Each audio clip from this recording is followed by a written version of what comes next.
Sis, I'm pregnant with your husband's child. What? So, please get a divorce and leave. I'm begging you. What are you talking about all of a sudden? I mean it. She blurted out something outrageous. I was stunned to learn she was pregnant, but I never expected her to beg for a divorce like this. She's mistaken if she thinks I don't know anything. At this moment, I have an idea.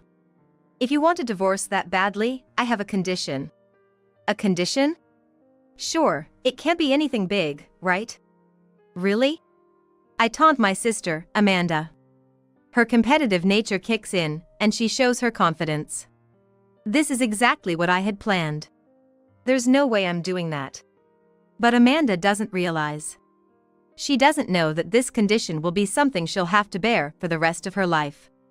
I take a deep breath, look her straight in the eye, and say, I'll agree to the divorce, but in return, you'll take care of the 3 daughters I've raised so far.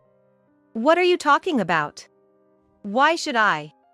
They're your kids, aren't they? Well, technically, they're not related to me by blood. They're adopted. That's not the point. The thing is, these 3 girls are.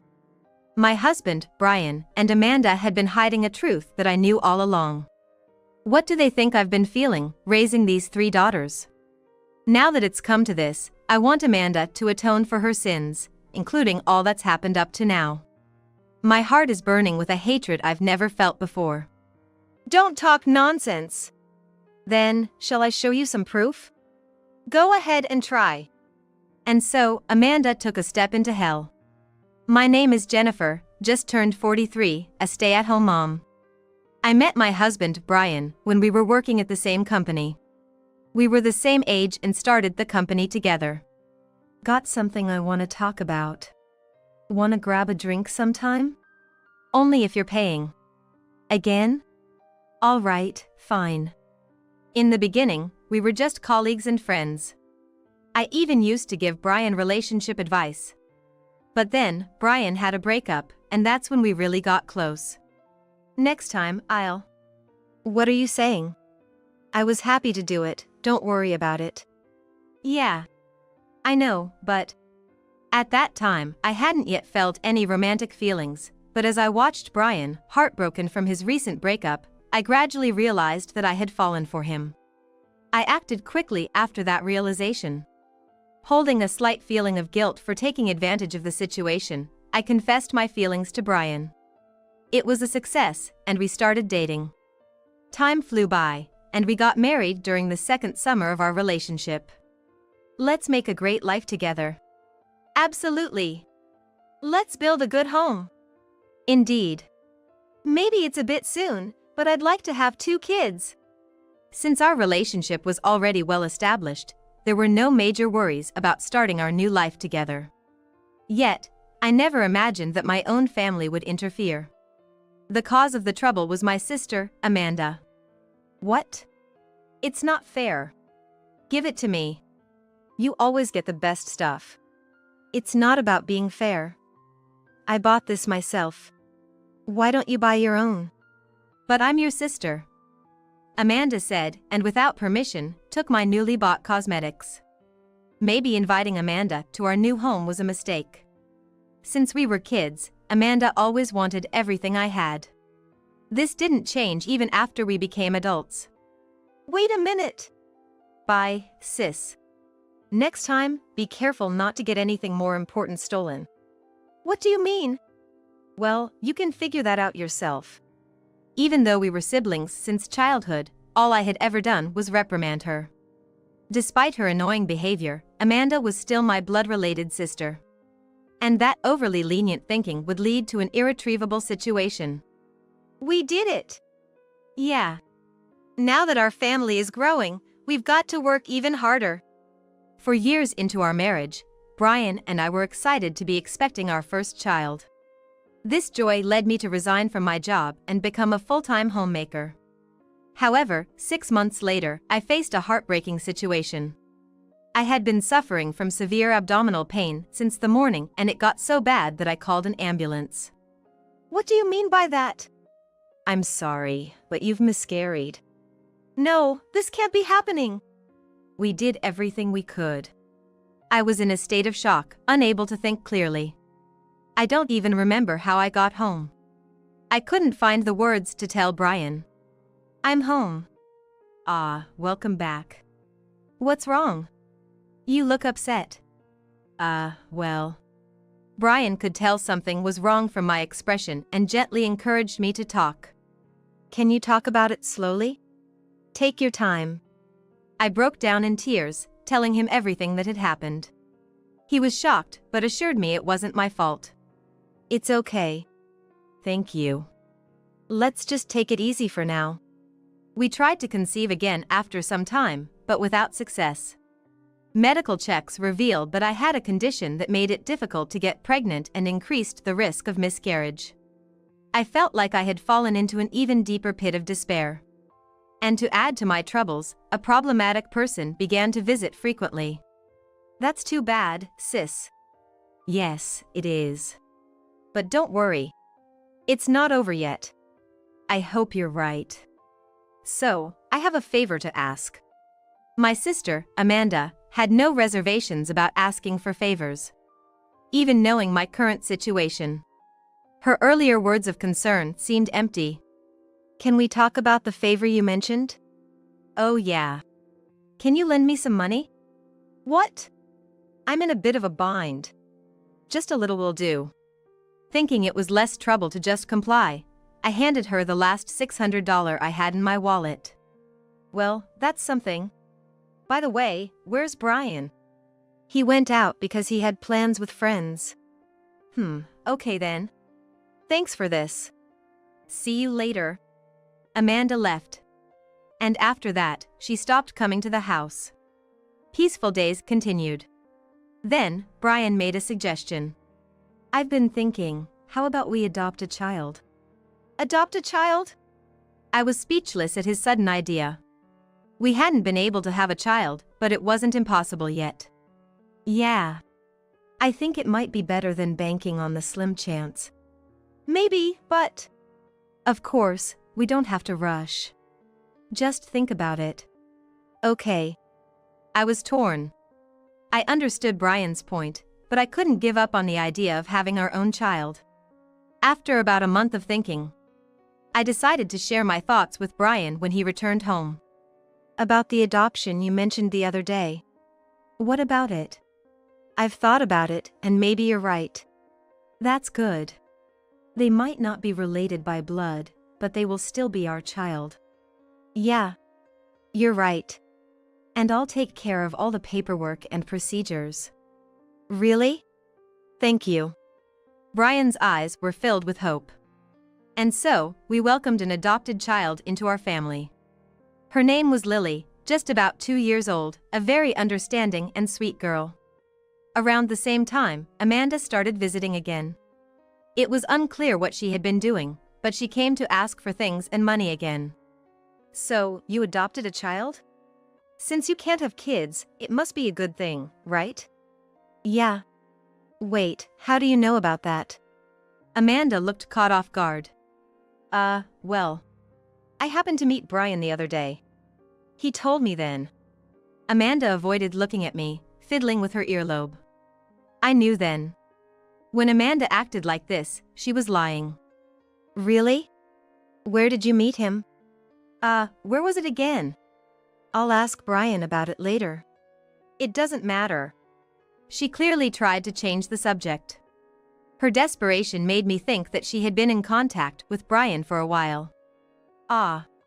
This is a limited edition item. Yeah, Brian got it for me for my birthday. I want it. Were you even listening to me? Of course I was. But it's none of my business. I'm your sister, so it's okay. Just buy another one. Don't touch it! I tried to take back the cosmetics Amanda had grabbed. However, as we both resisted, we ended up falling over. That's when Brian came home. What's going on here? This is. Are you okay? Huh? Brian didn't address me, but went straight to Amanda. Why did this happen? Then Amanda looked at me and smirked. I just wanted to look at her makeup, and she said not to touch. I just wanted to see it. What? What are you talking about? You did that? No. I didn't. She probably thought I was going to steal it. You see your sister that way? Brian believed Amanda's words over mine. Eventually, the makeup Brian had gifted me ended up in Amanda's hands. And I was certain. Their relationship was deeper than I had thought. Blamed one-sidedly, I watched as Amanda left with a triumphant look. Don't ever do something like that again. But that was... No excuses. It wasn't like that. Actually, I don't care about that. Huh? Anyway, just get along with your sister. Without allowing any argument, my husband took Amanda's side. And because of a certain incident, I began plotting revenge against both of them.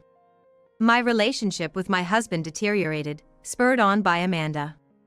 Our conversations dwindled, and my only emotional support became my daughter, Lily. Lily, although young, seemed to sense my distress. She began staying by my side more often, even when there was no particular need. Mom, are you okay? Thank you. I'm fine. I'm glad. But even Lily started to become less talkative. Sometimes she wouldn't even respond when I called her. Then I realized something. Before Lily's change in attitude, Amanda had visited. She might have said something unnecessary to Lily. This suspicion never cleared. Years passed in this manner. I'm home. I arrived to find unfamiliar shoes at the entrance. Small ones, seemingly for a child. But not Lily's. A bad feeling washed over me, and I hurried inside. Welcome back. Who is this child? Oh, our new family member. What are you talking about? I felt a moment of dizziness, my mind going blank. Hey, are you okay? Yes, can you explain this to me? We've adopted another child. Why would you do that without discussing it with me? Hey, don't raise your voice like that. I was overwhelmed with indescribable emotions. I couldn't understand why he would do such a thing. Why? I thought Lily would be lonely being an only child. It seems she's happy about it too. My husband answered with a laugh. Yet, having brought the child home, there was no way to send them back. Thus, a life filled with complex emotions began. That would have been manageable, but 2 years later, when I was 40, something more happened. Returning home after a long time, I found yet another unfamiliar face. Could it be, this child is also? Yeah, you guessed right. That's correct. It was our third child. Just as we were getting used to life with 4 of us, our family grew again. It should have been a happy occasion, but the circumstances leading up to it were far from normal. Moreover, my husband seemed too pleased with himself, thinking he was doing something good. Let's get along well from now on. And so, our life as a family of 5 began. Watching my 3 daughters, they seemed like real sisters, even resembling each other somewhat. Then an incident made me realize this resemblance. Amanda came to visit again. It's been a while, sis. Yes, it has. I was on guard. Her visits usually meant she was here to ask for something. But this time was different. Instead of bothering me, she actively interacted with the daughters. Her usual domineering attitude was gone, replaced by a look of affection in her eyes. Ah, I see. I realized the source of the odd feeling I had when looking at the 3 girls. They resembled Amanda. Their eyes and facial features were strikingly similar. Is something wrong? Just looking at those girls, they seemed to resemble Amanda. Looking at them, they seem more like mother and daughter than you do. My husband's face showed surprise at this realization. But then he quickly masked it with a sarcastic remark towards me. Huh? I just thought they looked similar when you mentioned it. Got a problem with that? Not really, but... I couldn't get my husband's reaction out of my head. Then, Amanda started coming to our house every week, taking over the care of the girls for me. 3 more years passed, and I turned 43. Amanda would come as usual and chat with the girls. I noticed everyone touches their earlobes a lot. What? Just thought it's a habit you all share. Is it? Isn't that normal? At that moment, a thought crossed my mind. If the children were Amanda's, it wouldn't feel out of place. Days later, I couldn't stop obsessing over this idea, as if cursed. To resolve it, I did something in secret. What are you doing there? Oh, just cleaning. Cleaning there? Yes. All right, but hurry up and get the dinner ready. Okay. I was looking for strands of the girl's hair. It was something I desperately needed. It had to be kept a secret. And I needed something from Amanda too. I had never wished so eagerly for Amanda to come to our house quickly. Welcome. The next weekend, Amanda arrived. You seem in a good mood, don't you? Do I? I'm just normal. That's how I obtained what I needed from Amanda too. Just when I thought I was ready. I decided to get a sample from my husband as well, just to be sure. I sent everything off to a suitable research agency. It was expensive, but I decided to overlook the cost this time. A month after receiving the results, Amanda came over with an unusual demeanor. She said something shocking. Brian and I are having a child. What? So, please get a divorce and leave. I'm begging you. What are you talking about all of a sudden? I'm serious. I was shocked to learn about the pregnancy, but I never expected her to beg for a divorce like this. She was wrong if she thought I knew nothing. That's when I had an idea. If you want a divorce that badly, I have a condition. A condition? It can't be that big of a deal, sure. Really? I taunted Amanda. Her competitive nature showed through in her confident attitude. Just as I had planned. You wouldn't do that, would you? But Amanda didn't understand. She didn't realize that this condition would be something she'd have to bear for the rest of her life. Taking a deep breath, I firmly looked at Amanda and said, I'm fine with the divorce, but in return, you take care of the 3 daughters I've been raising. What do you mean? Why should I? They're your children, right? Well, technically, they're not related to me by blood. They are adopted, after all. That's not the point. The thing is, these 3 children are. Just then, my husband came home from work. I'm home. What's going on? Seeing his reaction, I thought how insincere he was. Amanda's pregnant with your child, isn't she? It's not just Do you even realize what you've done? My husband was clearly flustered. It seemed he didn't know about Amanda's pregnancy. You didn't know? It's the first I've heard of it. That she's pregnant, I mean. But whether my husband knew or not was irrelevant to me. The important part was something else. About the 3 children, I know something. Should I say it now? I looked back and forth between the two. What do you know? My husband seemed to understand what I was about to say. Wait, just a minute. There's no need to wait. Let me say it. Who are the real parents of these 3 children? I don't know, I haven't heard. Really? But that's a lie, isn't it? You're the real parent, aren't you? I pointed at Amanda. What did they think I felt, raising these 3 daughters all this time? Now that it's come to this, I want Amanda to atone for her actions, including everything that's happened until now. My heart was burning with a hatred I'd never felt before. Don't talk nonsense. Then shall I show you some proof? Go ahead and try. And so, Amanda took a step into hell. Just wait a moment. I went to the bedroom and fetched something from the drawer. I presented it to both of them. I had requested a DNA test for the children and Amanda a while ago. The results confirmed they were mother and daughters. How about this? There's no escaping the truth now, is there? That's impossible. Amanda, even faced with the evidence, tried to make excuses. But scientifically proven as mother and daughters, she had nowhere to run. How could you even think of doing something like this? To abandon your own daughters just to spite me? Then Amanda began to pour out everything she had been holding back. It's obvious, isn't it?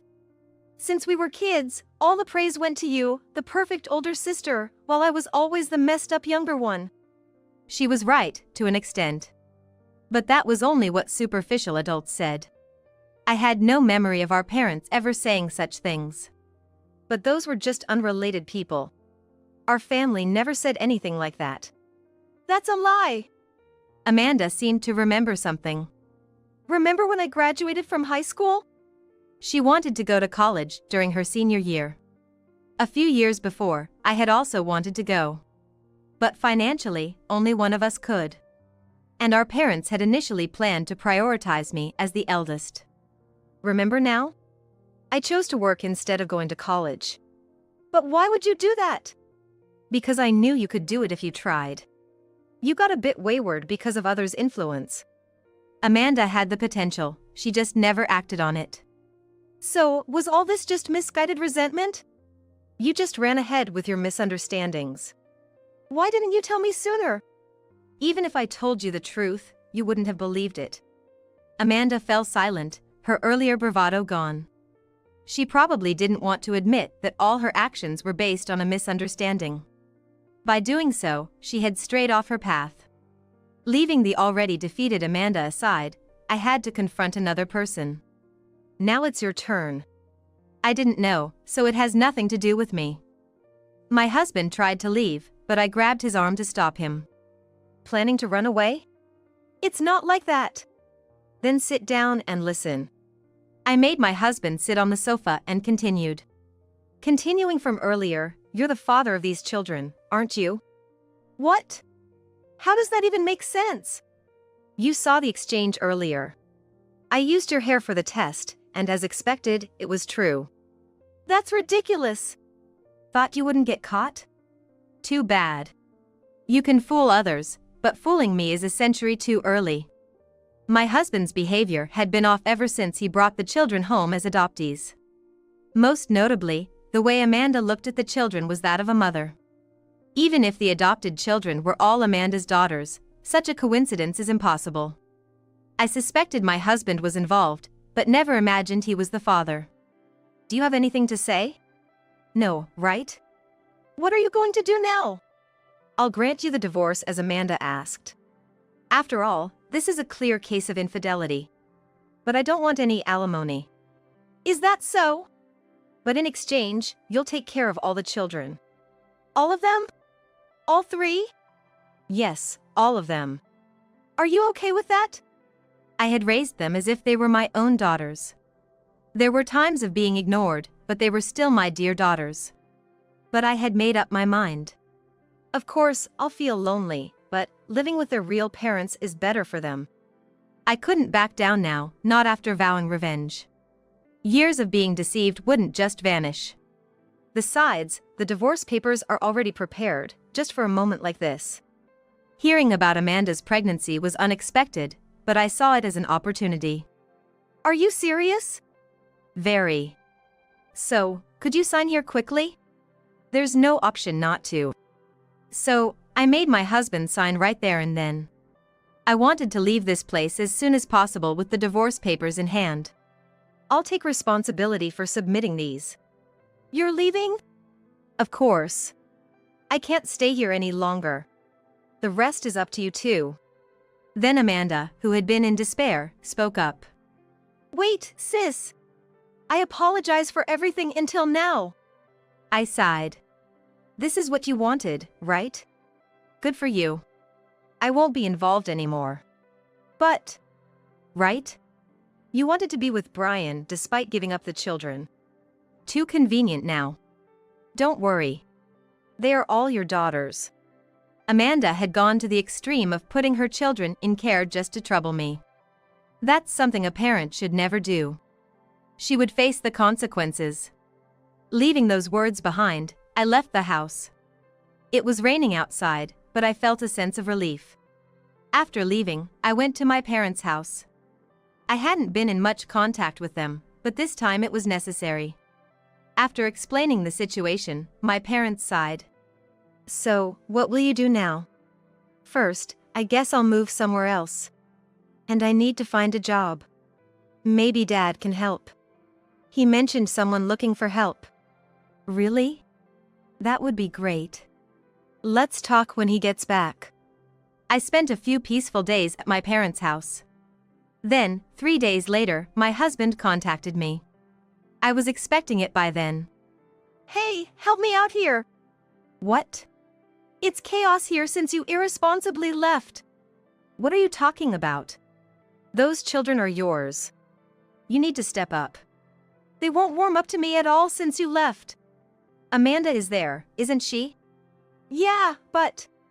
His utterly selfish behavior was too much to bear. Deal with it yourself. And don't ever call me again. I ended the call and, before submitting the divorce papers, went to see a lawyer. I had told my husband I wouldn't ask for alimony, but I decided to claim it to make him understand the situation. He had deceived me and now had the audacity to complain, so I had no reason to hold back anymore. Then Amanda called. The police came here the other day? That has nothing to do with me. It must be you. Well, what can I say? You did a stupid thing by putting your daughters in care. Amanda's future, I imagined, would be unimaginably challenging. Thus, I began my life alone. I secured a job through my father's connection, and everything was starting anew. I am single, but filled with hope. Thank you for today. I'll let you know once we've decided the wedding date. Today was a special day. My son Bob came over to announce his engagement. Bob and my husband Henry had already stepped outside, so I was about to follow them. That's when Bob's fiancée, Michelle, placed her hand on my shoulder, leaned in close, and said, Sorry, but you won't have a seat at our wedding. What? I couldn't grasp the meaning behind Michelle's words. Well, you're not really Bob's blood relative, right? So, you're basically a stranger. It'd be embarrassing if you came. Michelle whispered this in my ear and then slightly pushed me away. Taken aback, I couldn't react in time and fell down.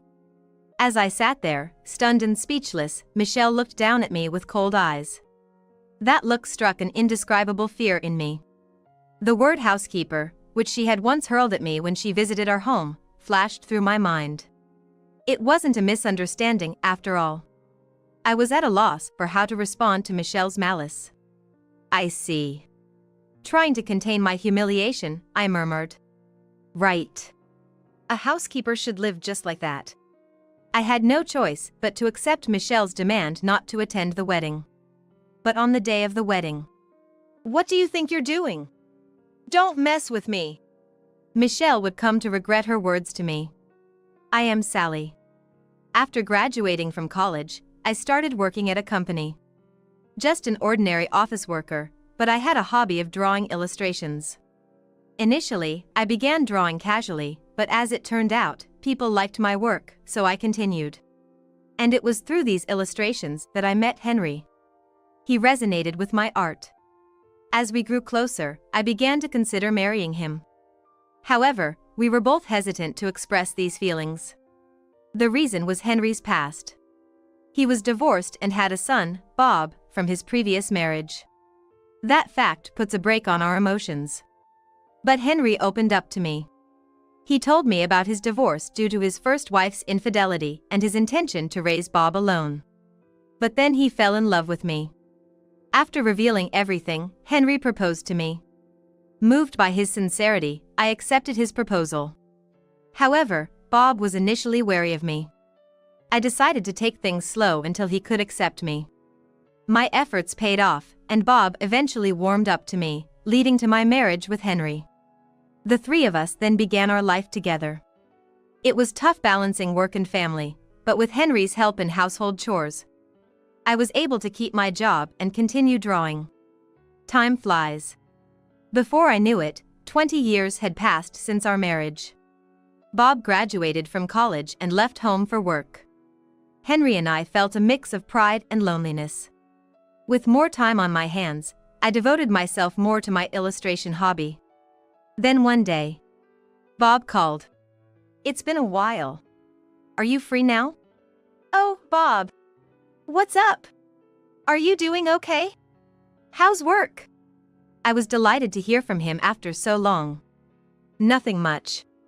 I'm coming home this weekend. Bob's tone was curt. I felt something was off but thought he must be tired from work. Oh? I should prepare a meal. Anything you'd like to eat?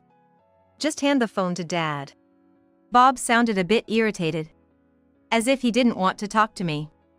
Though hurt, I passed the phone to Henry. Bob wants to talk to you. Henry took the call and started chatting with Bob, laughing loudly. Watching them, I felt a sense of alienation. After a short conversation, Henry hung up and turned to me with a smile. Bob's bringing his girlfriend home. His girlfriend? I was surprised and exclaimed loudly. Yeah. Seems like he's thinking about marriage. Henry continued, looking happy. Yet, I couldn't shake off a feeling of gloom. Bob's behavior somehow nagged at me. Henry noticed something was off and looked at me with concern. What's wrong? You seem down. Is something bothering you? No, it's just. I felt like Bob was a bit cold towards me.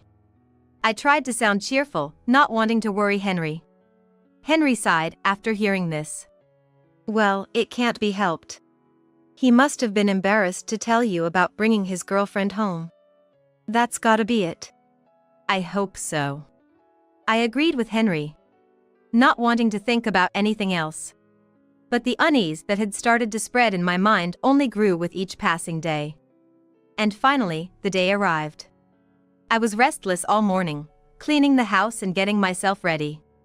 Henry was also unusually unsettled. As we were in this state, the doorbell rang. We hurried to the front door and welcomed Bob and his fiancée inside. Bob had matured quite a bit since I last saw him. But my attention was drawn to the woman standing beside him. She was a beautiful woman with short hair and distinctive facial features. Stunning enough to be a celebrity. I was momentarily overwhelmed by her presence. This is Michelle, my fiancée. Hello. I'm Michelle, Bob's fiancée. She said, giving a smile. Then she looked at me and gave a sly smile. Hey, Bob, this is. Yeah. She's the housekeeper I told you about. I was shocked at Bob's words. But just then, a truck passed by the house, and I couldn't hear him clearly. I looked at Henry, feeling anxious, and he seemed puzzled too. It seemed like he had heard something. Before I could clarify, Bob and Michelle had already headed to the living room. I reluctantly followed them to the living room and asked them to sit on the sofa. While preparing coffee and snacks in the kitchen, I mulled over Bob's words. He definitely called me a housekeeper. But that couldn't be true. After all, I raised Bob for 20 years. We might not be related by blood. But I gave him my love and care. It had to be a misunderstanding. I tried to convince myself, but the doubt lingered, especially after the recent phone call. However, I didn't want to confront him and create a hostile atmosphere, so I deliberately avoided the topic. I brought the tea and snacks to the living room, pretending to be calm. We then chatted about various things. Bob and Michelle met at work and started dating. To my surprise, Michelle was the daughter of a well-known toy company's president. I had met her once at work. When I mentioned this to Michelle, she responded indifferently. But apart from that, the conversation was lively and enjoyable. Then the topic shifted to their wedding. A wedding, huh? Must be a grand affair. Yes, indeed. My father is really excited about it. I bet. Michelle, you're so beautiful, you'll look stunning in a wedding dress. Instead of responding, Michelle just turned to me and smirked. Seeing her twisted smile, I felt an indescribable discomfort. She was looking down on me. I realized that instantly. But Henry seemed genuinely happy. I forced a smile, not wanting to ruin the moment. All I wanted was to keep the peace. About an hour later, they said they were leaving. Thank you for today. We'll let you know when we've decided the wedding date. We talked about this as we headed to the front door.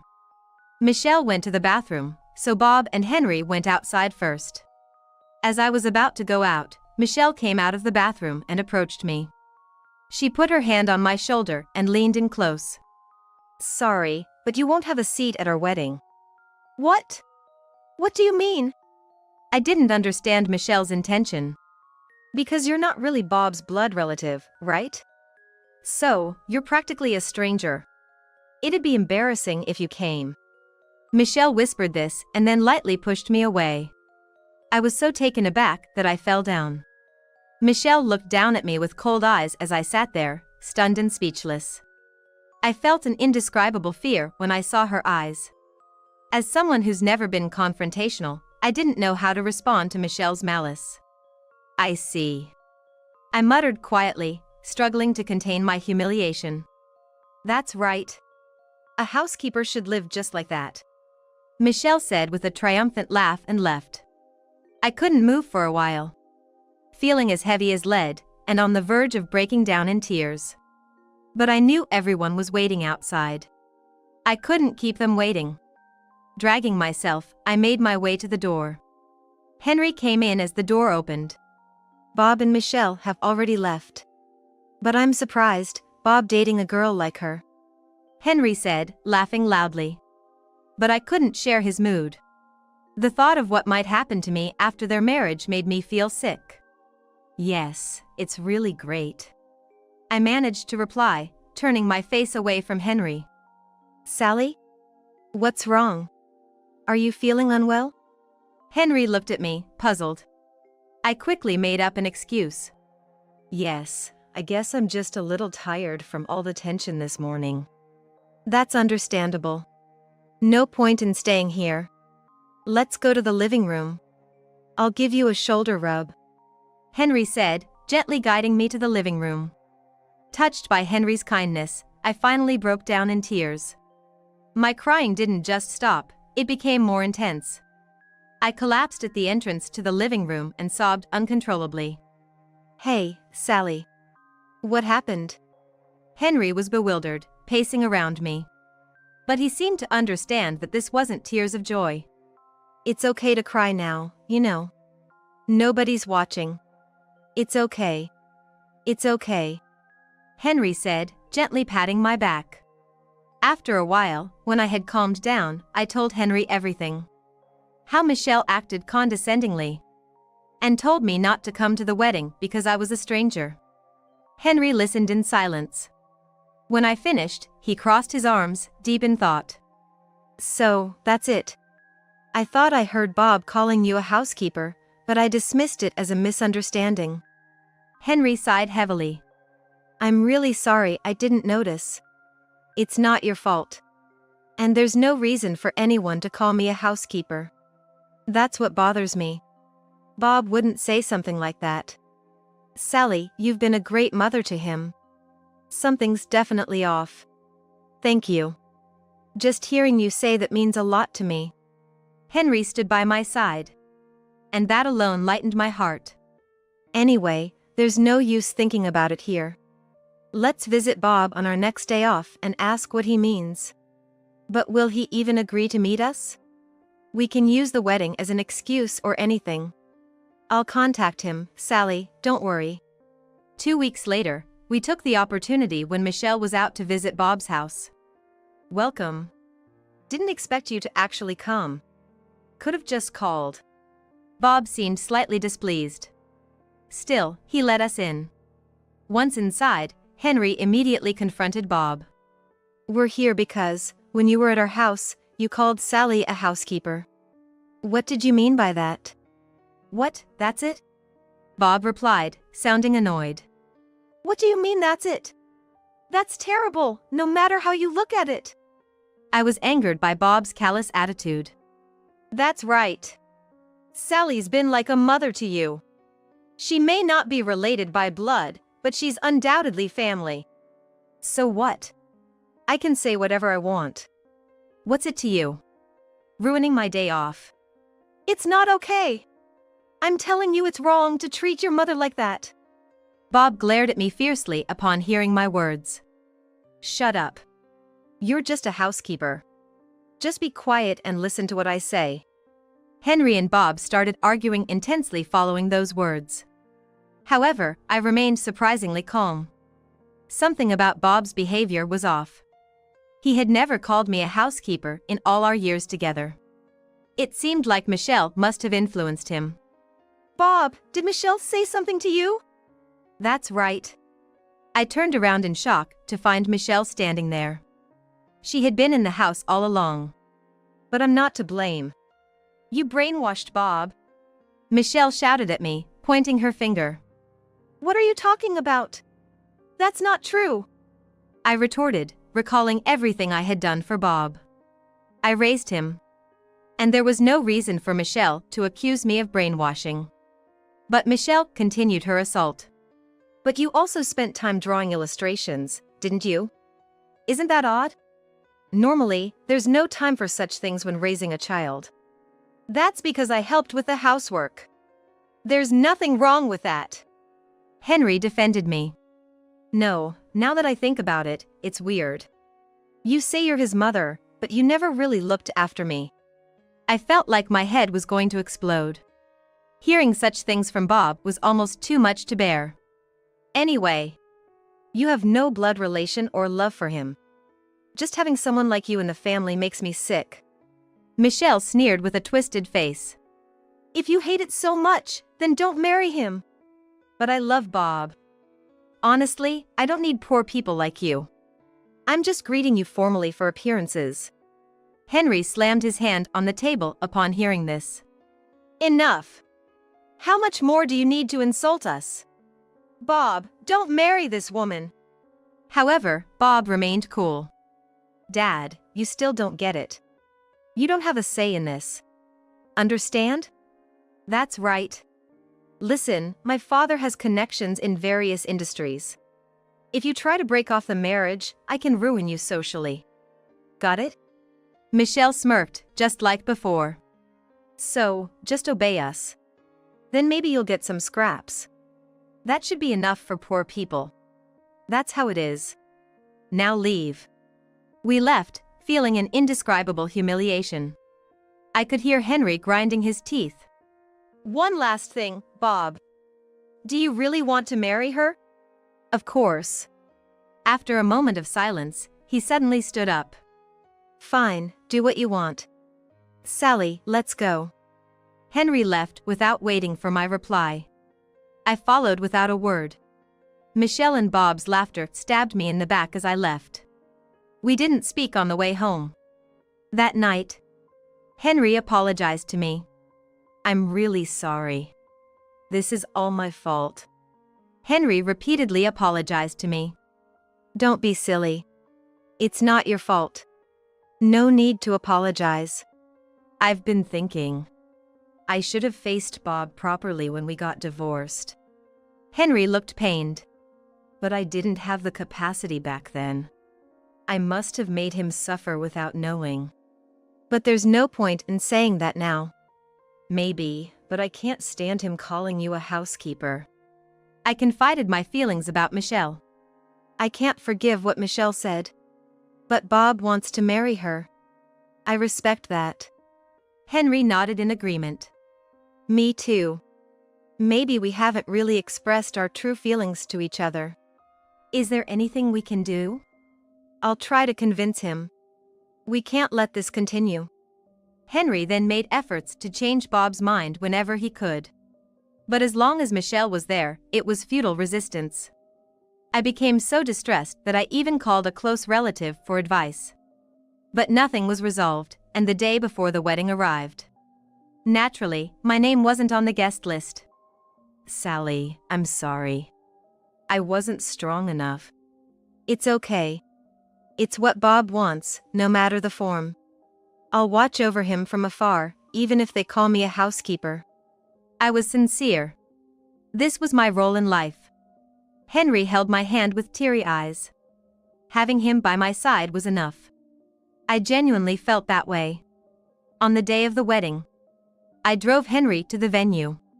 He looked sorry until the end, but got out and headed to the ceremony. I decided to stay nearby, at least. So, I parked my car in a parking lot not too far from the venue and turned off the engine. Inside the quiet car, I reflected on the time I spent living with Bob. Regardless of what Bob says, that time is irreplaceable to me. I wondered how he was doing now. Perhaps the ceremony had already started. I closed my eyes, imagining the scene at the venue. Suddenly, my phone rang in the quiet car. I looked and saw it was Henry. Surprised, I answered the call.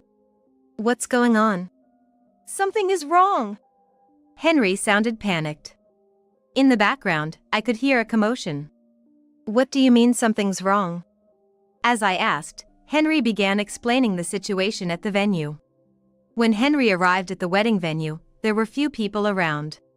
But no more guests appeared as time passed. Then Josh, Michelle's father, approached Henry, wondering why the guests hadn't arrived. Bob and Michelle also hurriedly asked Henry for an explanation. "But I don't know anything." "Sally, do you know anything?" I could faintly hear Michelle's voice in the background, seemingly asking to put the phone on speaker mode. Suddenly, the noisy voices came through the phone. I talked about Michelle to our relatives. Everyone listened intently. "What do you mean? What did you explain?" "Everything. So, maybe all the relatives thought you were a stranger and decided not to attend." "Don't play dumb." Michelle sounded furious over the phone. Then Josh intervened. "Michelle, what is this all about? Isn't Bob's mother not here? Who's talking right now?" Both fell silent. "I'm Bob's mother." "It seems Michelle thinks I'm a stranger." My words enraged Michelle. "Don't get cocky, you housekeeper. You poor person." After her outburst, she gasped. "Michelle, what did you just say?"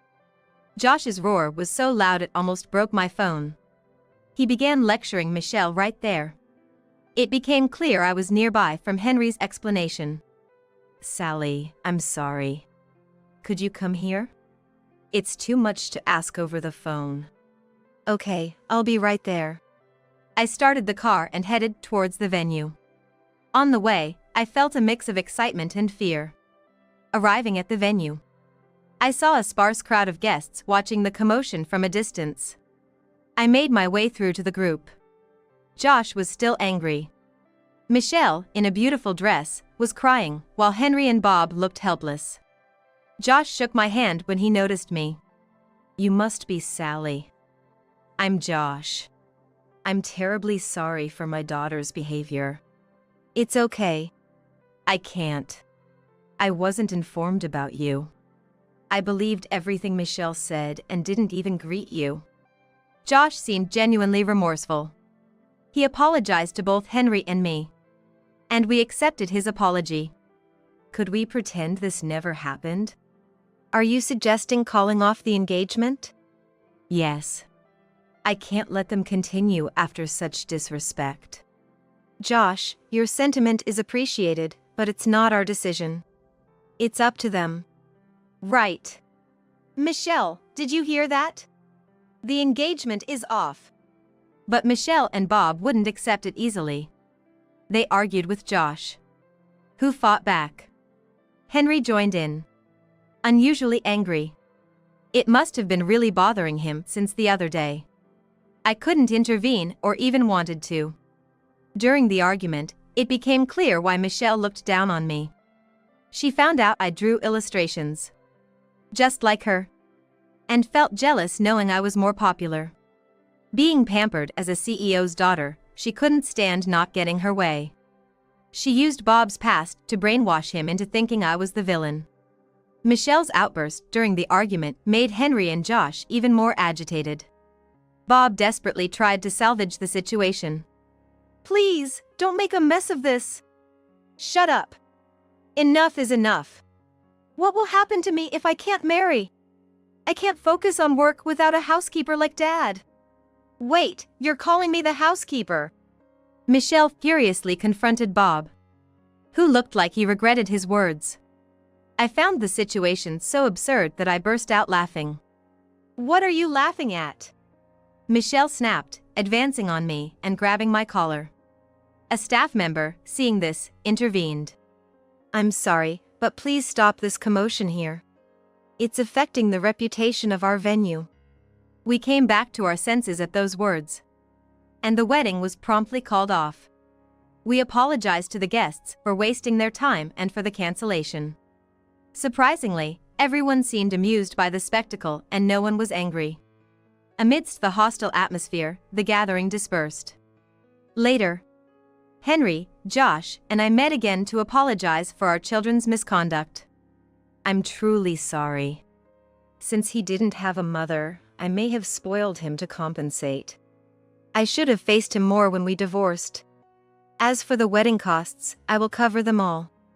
That's not right. We share the responsibility. Let's split the costs.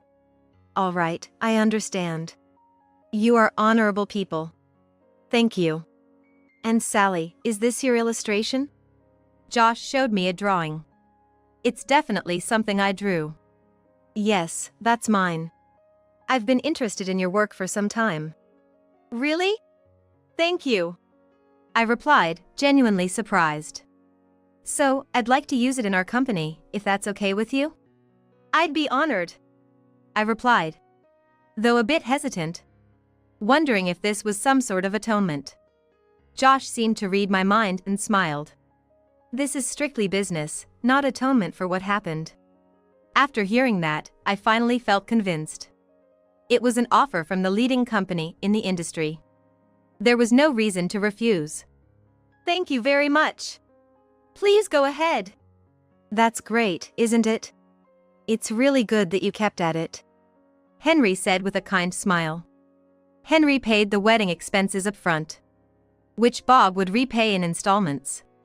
Freed from Michelle's influence, Bob gradually came to his senses and sincerely apologized to me. Michelle, apparently, quit her job after the wedding fiasco was witnessed by friends and colleagues. For someone with high pride like her, becoming a laughingstock was unbearable. Josh also seemed to be having a tough time with her, but that was their family's issue. My illustration gained more attention than expected and was successfully commercialized by Josh's company. It became so popular that it was constantly sold out. With numerous illustration requests coming in, I decided to quit my job and focus solely on my art. Henry fully supported this decision. It's amazing how things work out. What once seemed like a disaster turned out well in the end. Now, I'm just enjoying my days drawing illustrations and living with Henry. You're ugly, but you're still her sister, so celebrate her wedding. The groom is your ex-fiancé, but don't worry about it. Oliver's spiteful voice, intent on mocking me, made me feel sick. If this were the old me, I would have been saddened and depressed by Oliver's belittling words. But I'm no longer someone who gets pushed around by him. Huh? I don't have a sister, remember? What? It was my turn to get back at Oliver, and I began to calmly plan my next move. My name is Hannah Smith, 28 years old. I've been dating Oliver Jones, who is a year older than me, for 4 years. I used to often see Oliver around our shared neighborhood at local stores. Oliver was loud when he talked, so I could hear him even from a distance. I never talked to him, but I knew about him one-sidedly. However, my first impression of Oliver wasn't good. Because most of the conversations I overheard were his boastful talks, making me think he was someone who looked down on others. Gradually, as I saw Oliver's confident demeanor whenever I saw him, I started feeling more confident myself. He became a source of energy for me, making me feel like I could live more confidently. Then, one day at a restaurant, I ended up sitting next to him by chance. We talked a little and exchanged contact information since we lived nearby. We started messaging each other, greeted each other when we saw each other outside, and even went out for meals together. As I got to know him better, I found out that Oliver was not only bright and energetic but also serious and hardworking. I was drawn to him, and it turned out the feeling was mutual. Oliver confessed his feelings, and we started dating. Hannah, I want to be with you from now on. I think we can be a great couple, supporting each other. When I started dating Oliver, he mentioned wanting to marry someday, so I was thinking it was about time to get married. However, Oliver didn't seem very enthusiastic about marriage. We had been living together for about 2 years and knew we could make it work, so I started to think seriously about marriage. Well, don't you think we should start thinking about the future? We're almost 30, after all. We'd been together for 4 years, so I wanted to have a serious talk about marriage. Hoping to get married before turning 30. I mustered the courage to bring it up several times with Oliver. What's the rush?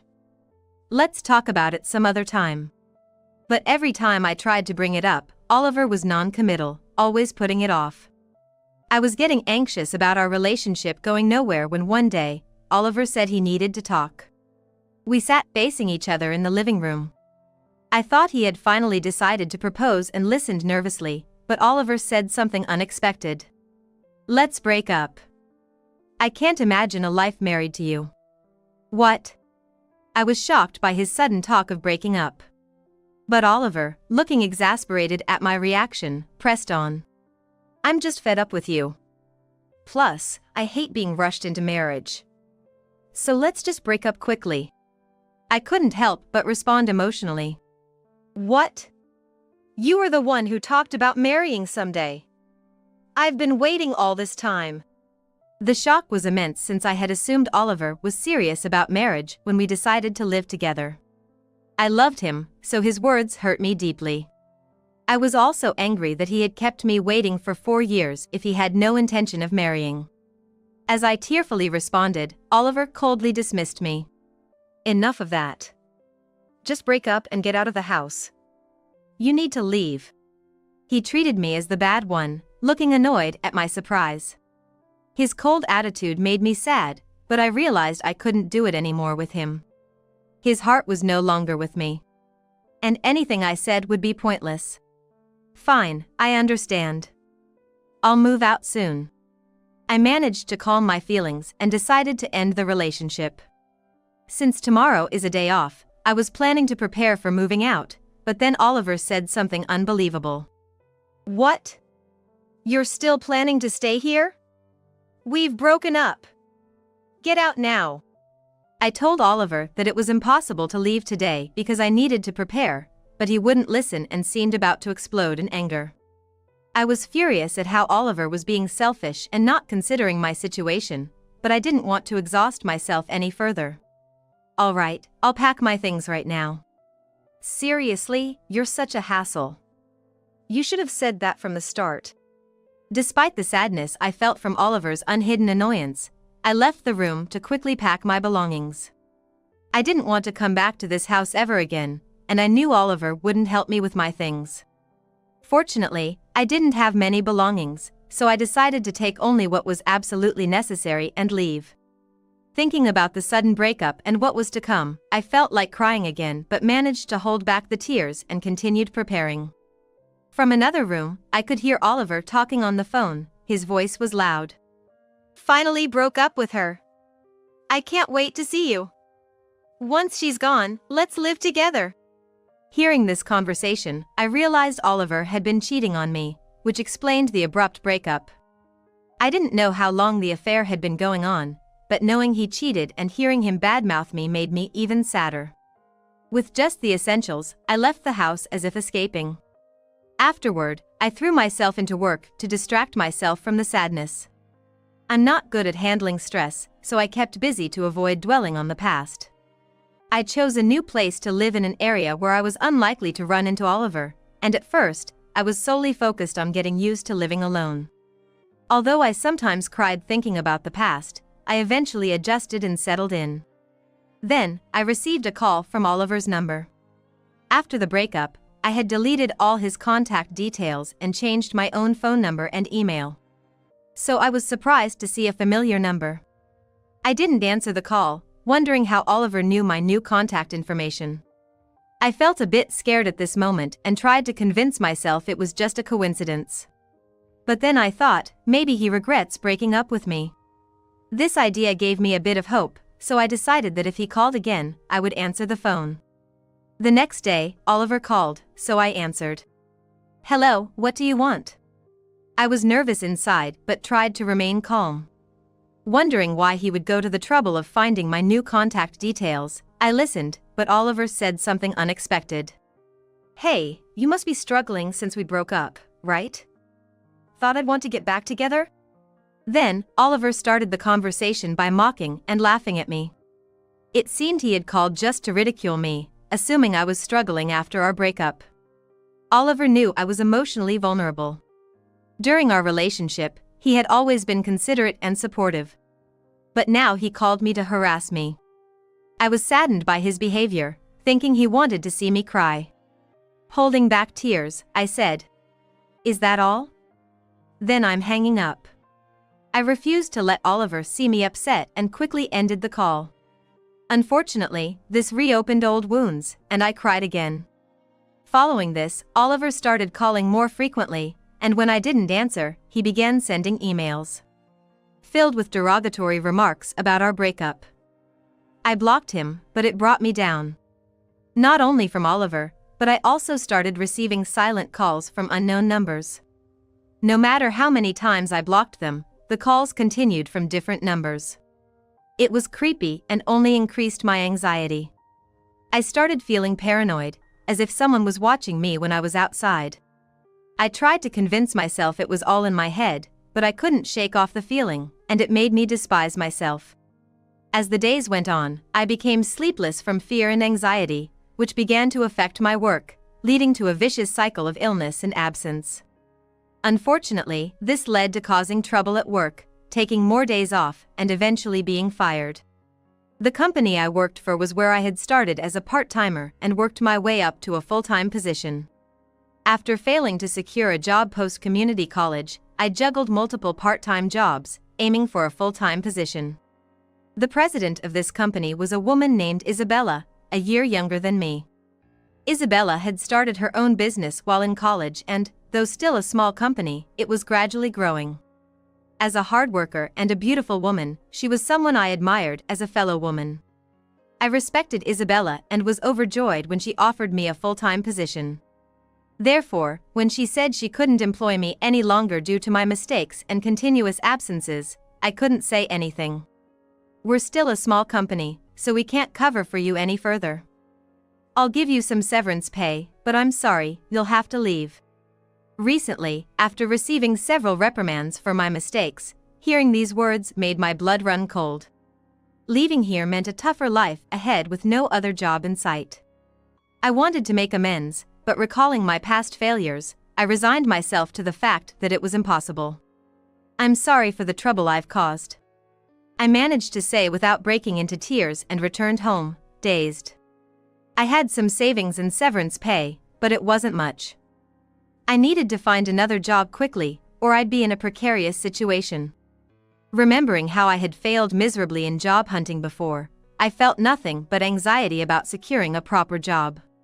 This worry left me feeling so drained that I couldn't muster the energy to do anything, and the stress I had been carrying only made things worse.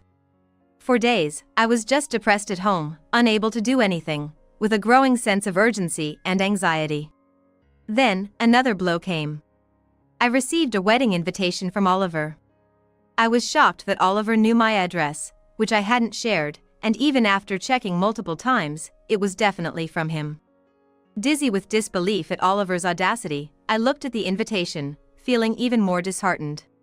He probably wanted to humiliate me thoroughly. Otherwise, he wouldn't have bothered sending an invitation to an ex-fiancée he had broken up with. The fact that he quickly decided to marry his affair partner, after being non-committal and evasive about marrying me, hurt even more. Thinking about Oliver made tears well up uncontrollably. I wondered what all the time we had spent together meant and felt an overwhelming mix of sadness and frustration. At that moment, my phone rang. Considering the creepy calls I had been receiving, I was hesitant but relieved to see a familiar name. It was a friend from high school, with whom I hadn't been in contact recently due to living in different places and work. I hadn't reached out after breaking up with Oliver, not wanting her to know my situation. Just receiving a call from a close friend made me feel better. And I picked up the phone. My friend immediately noticed something was wrong and expressed concern. It had been so long since someone had spoken to me so kindly. Relieved, I opened up about everything. After talking for about 30 minutes, I felt lighter thanks to my friend's support. "Sorry for suddenly venting," I apologized, feeling bad for burdening her right after she reached out. My friend reassured me not to worry and then shared the reason for her call, revealing a shocking truth. The next day, I received a call from an unknown number and, to my surprise, it was Oliver. He had gone through the trouble of using a different phone after I had blocked his number. "You're such a hassle. Just pick up the phone already." "So, I'm getting married soon, you got the invitation, right?" Oliver complained as soon as I answered and confirmed if I had received the invitation. "Yes, I received it, but what are you thinking?" I asked him why he would send an invitation to an ex-girlfriend he had broken up with. Ignoring my question, Oliver began talking about his fiancée, who turned out to be the president of the company where I had recently worked. The name on the invitation was Isabella, my former boss, and someone I had admired, but now I knew she was Oliver's affair partner. From Oliver's past conversations, it was likely that Isabella knew I was dating him. I had even told Isabella that I was considering marrying him while I worked there, after my plans to become a full-time housewife post-marriage were dashed. I felt infuriated knowing Isabella was having an affair with Oliver despite being aware of my situation. Oblivious to my feelings, Oliver proudly boasted about becoming the vice president after marriage. He even compared me to Isabella, belittling me in the process. His insults about my looks and income fueled my anger more than sadness. "I'll show you my big day. You may be ugly, but as a big sister, you should celebrate your sister's wedding. Don't mind that the groom is your ex-fiancé," Oliver said in a mocking tone. His attitude and intentions angered me, but his unexpected words left me perplexed. "What? I don't have a sister? What?" I'm an only child, so I couldn't understand why he said that. Thinking I was either bluffing or lying, Oliver responded with disbelief. "Cut the lies. Just come to the wedding." Without waiting for my response, he selfishly ended the call. His self-centered nature was as evident as ever. Having already emotionally moved on from Oliver, I decided to take revenge at the unavoidable wedding. He might think he can corner me and laugh, but I was determined not to let that happen. I began preparing for the wedding day. The wedding, thanks to Isabella being a company president, was extravagant. Held in a luxury hotel, the venue was filled with friends, business associates, and executives, making the spacious hall seem crowded. The ceremony had already been conducted privately on another day, and today's gathering seemed primarily for their introduction as a couple. As the newlyweds greeted everyone, a video and photos from their wedding were shown on a screen, and the reception began. The ceremony was splendid, and the food was delicious. Although I planned revenge, I genuinely enjoyed the event. Meanwhile, the bride and groom approached me, smiling. As I opened my mouth to greet them, they started their taunts. "Long time no see. Still looking as gloomy as ever. This place really doesn't suit you," Oliver remarked, blatantly insulting me. Isabella, without reprimanding Oliver, joined in. "I got married first, sorry about that." Knowing my past plans to marry, she seemed to take pride in beating me to it, laughing at me triumphantly. When I learned Isabella was Oliver's affair partner, it all made sense why he knew my contact details and address. I had updated my information at the company, so she must have told Oliver, who then harassed me with silent calls. All the while, Isabella pretended to be concerned about my well-being, secretly mocking me. Oliver probably thought I still harbored feelings for him, which is why he was so eager to contact and harass me. But I never expected them to show such blatant malice at their wedding. Internally, I smirked, finding their overt hostility made my planned revenge easier. Seeing me silent, they continued to ridicule me. "You are a nuisance at work, huh? No one to clean up your messes now, living a life of poverty, right?" Oliver scrutinized me as if assessing my worth, taking pleasure in looking down on me. "Did you find a job after that? It must be tough with your health issues, Hannah. But we had no choice but to let you go, sorry," Isabella added, clearly pleased that Oliver chose her and that my life was seemingly in shambles. In the past, I might have believed their harsh words, blaming myself and feeling inferior. But now, having gained confidence and moved past my self-doubt, I retorted confidently.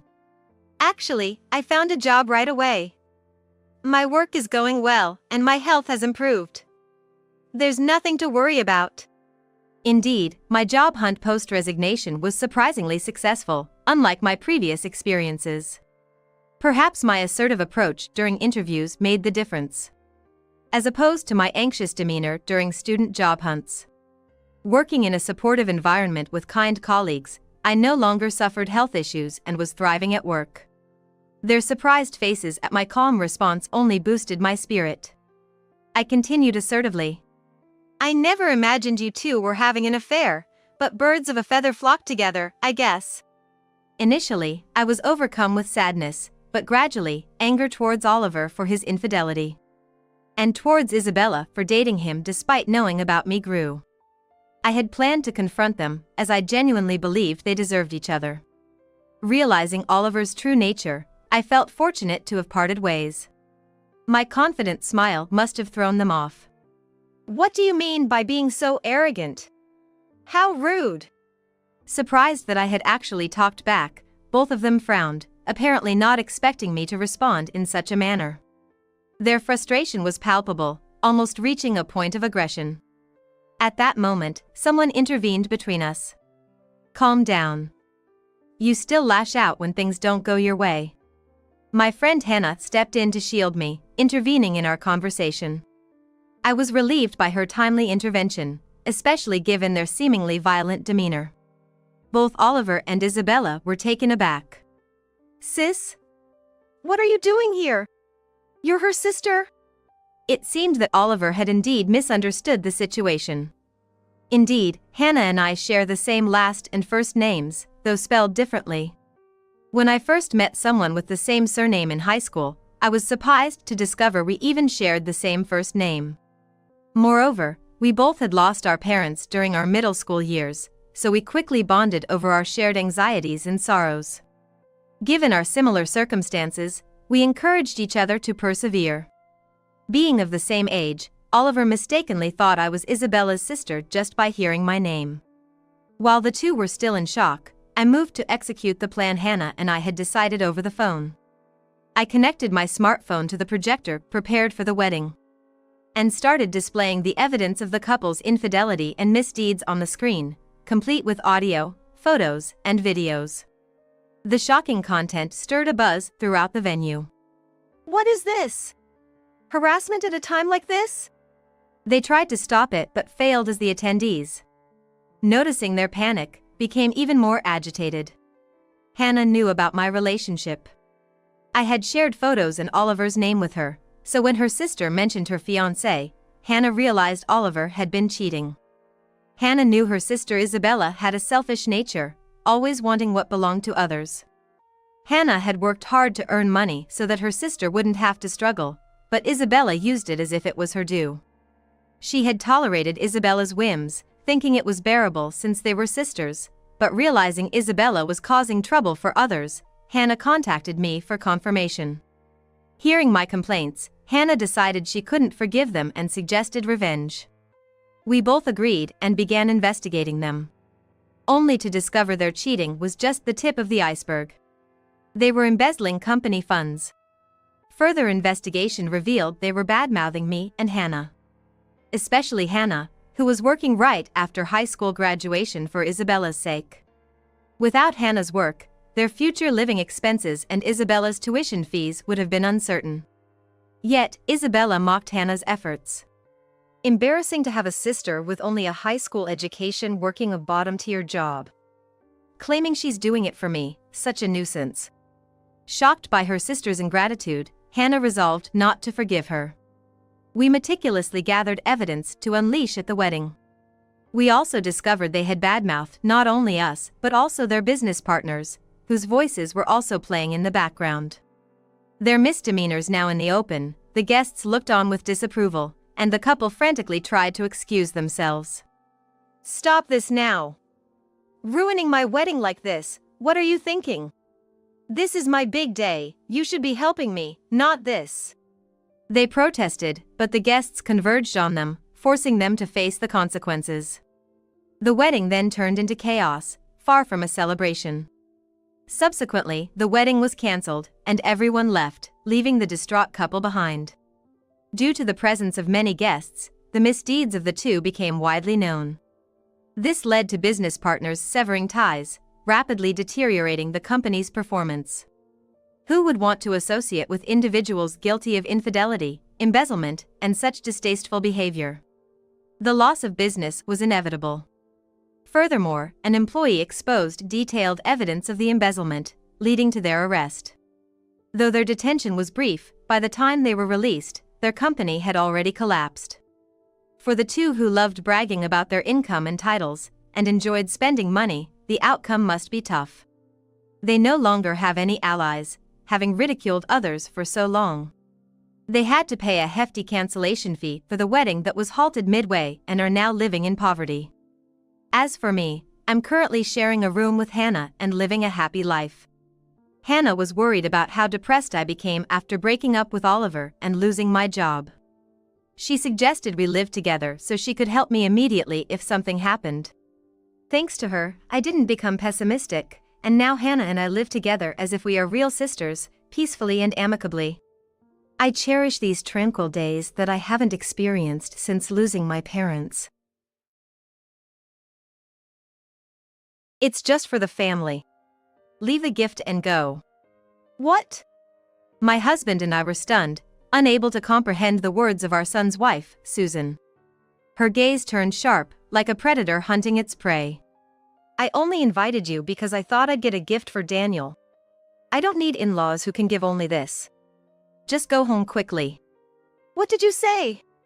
It's just that, being Henry's parents, I thought you'd be more generous. I never expected you to be so stingy. Why can't you give more? It seems Susan was not satisfied with the gift we gave. When she invited us, she must have meant an amount of the gift. It had been like this since before the birth. She made us buy baby stuff and do her chores, but in her eyes, we were just ATMs. Such a selfish person. In Susan's words, family did not include us. The baby's first feast? It doesn't matter. I only prepared it because Henry told me to. It seems she didn't invite us over to celebrate Daniel's feast together. So that's what you've been thinking all along. I trembled with anger and sadness towards Susan. I even thought about leaving the house right then. At that moment, my husband Sam hugged my shoulders. That's right. This will be the last time. What? Then, the sound of the front door opening was heard. I am Nancy.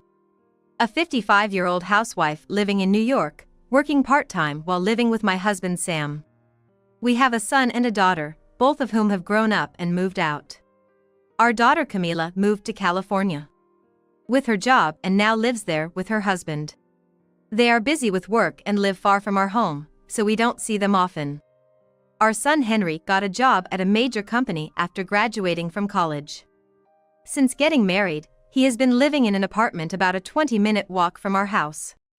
His wife Susan has luscious skin, long chestnut curly hair, and always looks well put together, appearing younger than her actual age. She has thick eyelashes from a beauty salon and wears flashy nails. They live nearby, so we occasionally have meals together. Henry is busy with work, so we don't meet often. Susan seemed tense at first and didn't talk much with us after getting married. But after finding out she was pregnant, she started relying on us more. Congratulations on the pregnancy.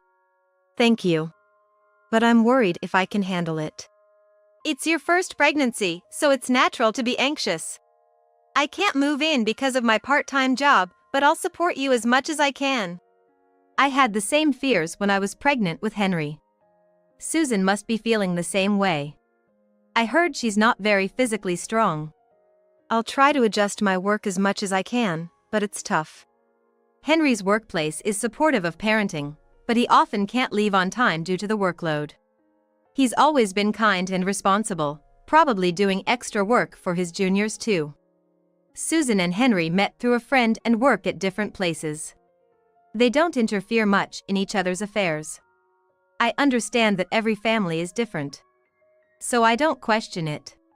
After that, Susan started asking me for favors more often. The morning sickness hasn't subsided yet. I can hardly do household chores. Can you help me? Susan took a leave from work due to her condition and started resting at home.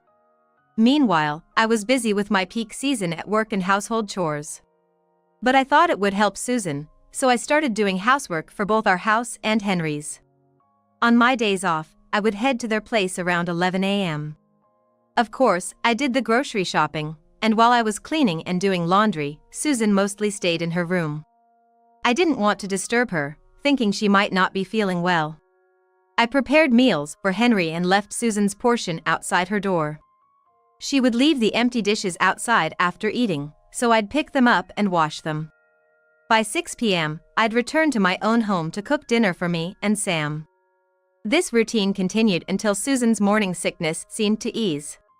Being cooped up in the house is driving me nuts. I need some fresh air. Hey! Susan would say and leave the housework to me while she went out to clear her mind. She'd often return home late, sometimes after 9 p.m. It was tough since I was also juggling my part-time job. I wanted this to end as soon as possible. But that wasn't all. We need this baby wrap and that bottle. I'm running low on savings. Could you buy them as a pre-birth celebration gift, she'd ask, and I ended up buying more and more baby items. We were eager for a grandchild. Children are blessings, and they may not come easily. It took a few years for Henry and Susan to conceive, so we tried not to pressure them. But maybe we were too meddlesome. We had some savings for our grandchild. But Susan's demands drained it. And my part-time income was dwindling too. Henry's messages were all businesslike, showing he was busy. I had a nagging feeling about Susan, but couldn't confront her directly. Months passed, and Susan gave birth to a boy named Daniel. When Henry told us, Sam and I rushed to the hospital. You did great giving birth. Now rest up. Thank you. Thanks for having him. We'll get through this together. After a week in the hospital, Susan and Daniel were discharged. We limited our visits to avoid burdening her. Seeing her just once right after the birth. Henry occasionally sent pictures of Daniel, which comforted us. Wanting to see them, we asked Susan if we could visit after some time. I'm still not well, so please hold off. But we're short on cash. Can you help? Our hopes were dashed. It's a sensitive time, so let it be, we thought, and reluctantly backed off. We didn't want to pressure them, so we waited a week, 2 weeks, before asking again. But we always got the same answer. Raising a child really costs, doesn't it? The money you gave before isn't enough. We've already given quite a bit. We couldn't see Daniel and kept paying Susan. The amount she asked for kept increasing. I decided to talk to Sam about it. Maybe she's just overwhelmed with her first child. Raising our first child, Henry, we had no spare time either. I had help from my family and Sam's, who were nearby. Susan's family lived far, in another state. In fact, she rarely visited them even before marrying. I'd never heard her talk about friends. Maybe the stress of new motherhood and not having Henry's help was getting to her. Perhaps us being close was more of a burden. We decided to watch from a distance, ready to help if she asked for anything other than money. Especially since Susan is part of the family by marriage.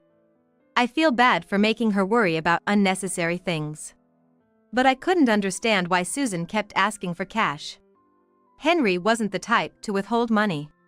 He wasn't wealthy, but he earned more than most and wasn't a spendthrift. We had bought most essentials before Daniel was born. Henry's income should have been enough for a comfortable life without lavish spending.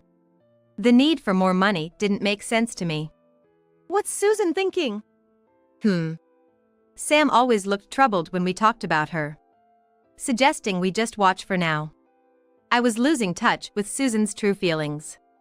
Before her pregnancy, we were distant, but she became more dependent afterward. However, things changed again after Daniel's birth. It seems like we've gone back to the time before pregnancy. I wonder how Susan is thinking and what kind of life she's leading. I'm sure if something really happens, they'll contact us. With that thought, we refrained from reaching out, but then we received a call from Henry and Susan. It's been a while. Work has been so busy, I haven't had time to visit home. I feel bad about it. I'm thinking of bringing Daniel back home soon. That's nice. Your dad will be happy. Actually, we've decided to have Daniel's first feast at home. Please come, Nancy.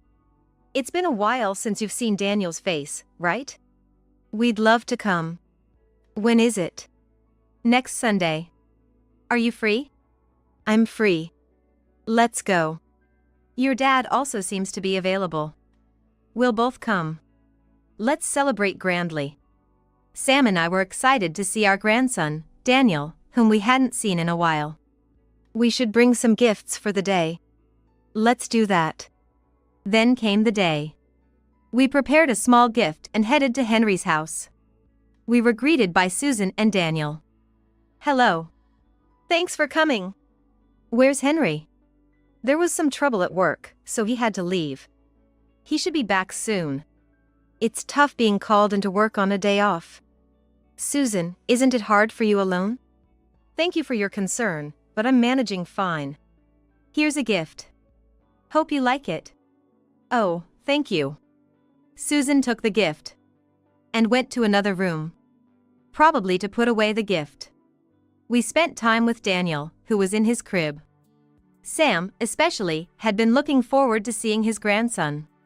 Seeing my usually stoic husband holding Daniel with a smile was a moment of bliss. Then I noticed the corners of the room.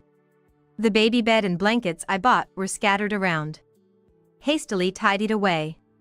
The house didn't seem well cleaned. Except for what I bought, there wasn't much else. As I held Daniel, Susan started laying out the feast on the table. But it seemed a bit too mature for Daniel. You've made such a grand feast. Good job.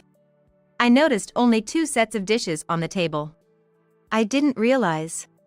Let me help set up. Where are the dishes? It's just for the family. Leave the gift and go. What? We were stunned, unable to comprehend Susan's words. Why do you think I invited you? I didn't want to see your faces. It's a hassle. Susan's gaze turned sharp, like a predator. I called you because I thought I could get a gift for Daniel. I don't need in-laws who only give such small things. Please leave. How dare you? I married Henry thinking you were wealthy. I never thought you'd be so stingy. Why don't you give more? Susan had moved to check the gift. It seemed she wasn't satisfied with what we gave. When she invited us, saying let's celebrate grandly, she was referring to the amount of money. Such selfishness. We weren't included in her idea of family. The first feast itself doesn't matter. I prepared it reluctantly because Henry told me to. It wasn't about wanting to celebrate with us. Not only that, but the lavish spread wasn't even her doing. Everything was either store-bought or made by a housekeeper. I've come to learn that Susan never really did any housework herself. Looking back, even during her pregnancy, Susan only ever treated us like a wallet or a substitute housekeeper. She probably saw us as nothing more than a convenient ATM. So that was your thinking all along? I trembled with anger and sadness towards Susan. The thought of leaving the house right then crossed my mind. At that moment, my husband Sam embraced my shoulders. This is the last time, after all. What? Just then, the sound of the front door opening could be heard. It must be the 2 of them arriving. Long time no see, Susan, said our daughter Camila, who entered with Henry. Susan seemed surprised by Camila's sudden appearance. Congratulations on your childbirth, Susan. I really wanted to celebrate together, so I convinced my brother to let me join. Oh, here's a gift for you. Camila smiled innocently. Her childlike grin overwhelmed even Susan. Camila has always been bold and outspoken. Despite being flustered, Susan accepted the gift from Camila. Please use this for Daniel's sake, not for a nightclub or something. What do you mean? Susan's face turned pale. Camila showed her smartphone screen, opening a certain social media account. It was a photo of Susan at a nightclub. This is Susan's social media account. Everything is clear from this. We borrowed Camila's phone and scrolled through social media. The account, undoubtedly Susan's, was filled with photos, including her being embraced by men and lying on the floor, seemingly drunk. Were you keeping up appearances just to be liked by men? No, that's not. Susan, usually unflappable even when asking for money, began to show signs of panic. It's great to care about your appearance. But from an outsider's view, it's hard to believe you're raising a less than 1-year-old child. Did you really take care of Daniel? From diaper changes to breastfeeding, did you do it all? Checking the dates, it was clear Susan had been at the nightclub, even when she had left housework to me during her pregnancy. Her trips outside, supposedly for relaxation, were actually to meet men. Susan, speaking rapidly, kept denying. This must be some mistake. Maybe someone who looks like me? Don't get it wrong, Camila. I was pregnant, so there's no way I was in places where alcohol is served, right? Photos on the SNS with her full name, distinctive chestnut hair, and nails. The same ones she had on now. Photos of her leaning on men with a glass in hand. Despite undeniable evidence, Susan kept shaking her head in denial. You wrote about your mom, your brother, and Daniel. After all this, claiming it's someone else won't work. That's... Apparently, Susan had been taking money from us during her pregnancy and spent the saved living expenses on men. After childbirth, she left Daniel with a babysitter to go to nightclubs. Various posts on social media mocked us and revealed her struggles to pay for men. Henry stood there in shock, unable to accept reality. No wonder, considering the situation. In fact, I had known about this for a few days. It came up when I was on the phone with Camila, who lives far away. I'm happy to hear your voice.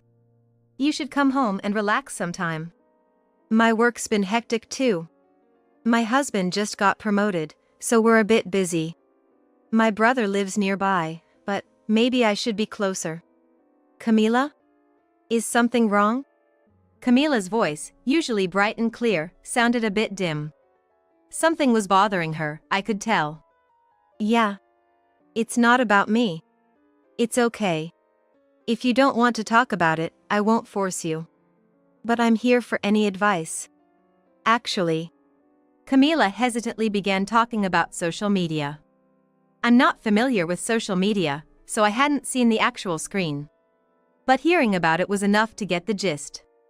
Apparently, the information had reached Camila as well, after I had discussed it with Sam. Camila felt something was off and looked it up online. With the account registered under Susan's full name, the information quickly caught Camila's eye. The shocking content made her hesitate to tell us. Sam is not very talkative. But whenever Susan's topic came up, he seemed troubled. Probably imagining various possibilities after hearing my side.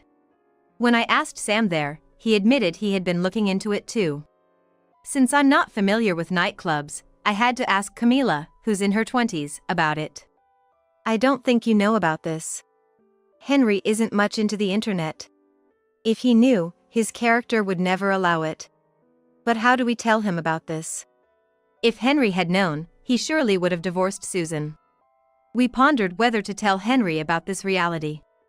Maybe Susan would stop giving money to men for Daniel's sake. Perhaps she was only spending within her income. We even held on to that faint hope. But it was more like an escape from reality. Reality isn't that sweet. We decided to consider the worst possibilities. The conclusion was that it would be more painful for Henry to find out later. Without telling him directly, we couldn't predict Susan's actions. So, we waited for a time when we could all meet directly. The invitation came a week after this discussion. I immediately reported to Camila, who managed to adjust her work schedule to come. Henry was asked by Camila to keep her visit a secret from Susan. Camila was checking if Henry knew about this. If you're aware and accepting of this, we won't interfere. What do you think after hearing this? She's been deceiving me. Henry said, trembling with anger after checking the social media. Gradually, he began to speak more. It's not me, Henry. Someone must be impersonating me. It's not true. Believe me. Susan explained in panic. Tears began to form in her eyes. She stuttered but kept denying vehemently. However, Henry was not listening. What are you saying? That's clearly you, Susan. He hates dishonesty more than anything. He said he couldn't forgive her use of Daniel to gain an advantage. I don't remember marrying someone who uses others for their own benefit. Please leave. Henry was relentless in his condemnation. Wait, Henry, listen to me. Susan cried out. Henry remained cold and unyielding. If Susan won't leave, then I will. I'll take Daniel with me. Can we stay at your place for a while? Let's go home together. Daniel too. Thanks for everything. We're leaving now. Susan kept screaming at Henry. Despite her attempts to hold on to him, Henry shrugged her off. Crumpled on the floor, Susan was left crying. Henry didn't look back. We left the place as a family. On the way home, Henry kept apologizing and expressing his gratitude to us. He often came home late, unaware that Susan had been going out at night. On his rare days off, they did go out as a family of 3. There was love for Daniel. But love doesn't excuse everything. It was fortunate that they had a babysitter that day. Otherwise, Daniel might have been left alone as he grew older. The thought of babysitting money going to the nightclub was chilling. I can't forgive this. There's no excuse. If she doesn't agree to divorce, I'll take it to mediation.